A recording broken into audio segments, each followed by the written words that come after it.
disconnected and yet thoroughly interconnected way. I've found that every time I read one of the stories, the same thing happens. I change it a little, adding another patina, another layer to the memory. But this is what any writer should do in the interest of storytelling.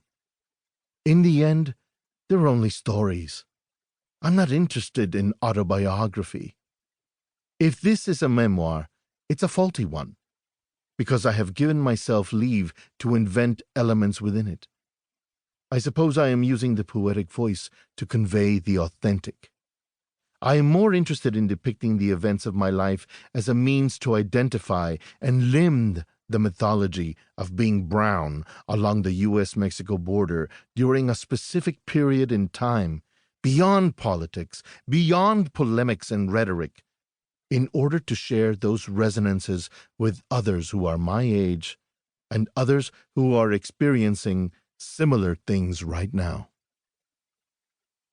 One thing I have learned from writing these retablos: the shit on the border never changes. There will always be those who want to come across and those who want to keep them where they are. The push and pull, the friction between the tectonic plates that are Mexico and the U.S. will always create mountains of stress, dislocation, and upheaval among the people who live there. Maybe this is political after all, but I think it's really a condition of our culture. It's how we live now. It is our particular mythology, replete with gods and monsters, heroes and fallen angels, troubadours and exiles. In the end, I'm trying to figure myself out. I'm coming to terms with who I am by looking back at what I was. I wrote Retablos to see how that skinny brown kid riding his bike out there in the desert made sense of his complicated, deeply beautiful and troubled world, so that perhaps I might learn to make sense of the one I live in today. Retablos.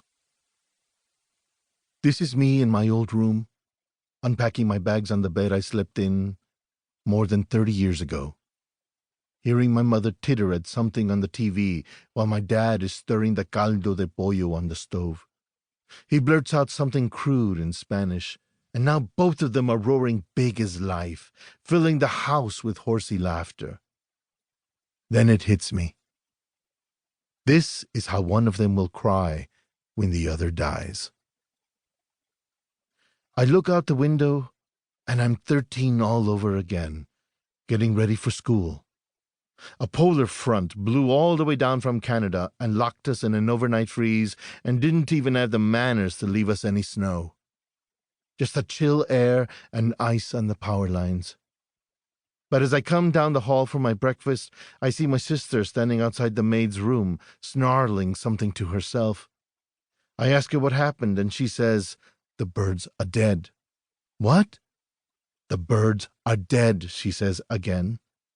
I look in the room and I see the maid, this young Mexican girl of 20 we hired to watch the house and cook food for us while my parents are at work. I see her sitting on her bed with her face in her hands. Sobs and the words "perdón, perdón" are slipping through her fingers.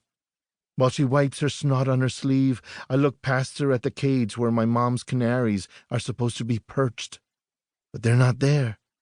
I come closer and find them both balled up and lifeless on the newspaper floor of the cage.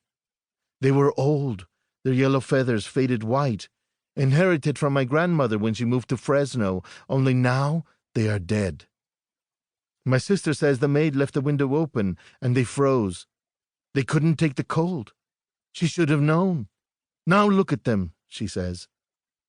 I'm about to ask where Mom and Dad are, but then I hear them laughing in their room. Why would they be laughing? I cross the hall and open the door, which is weird because they hardly ever close the door in the morning once they're up. And there they are, sitting on the bed next to each other, hands on their brows, crying so boisterously it sounds like they're busting at the seams at some practical joke. It's unnerving. I've never seen them wailing like this, bent over and shaking, their mouths contorted, bawling like children.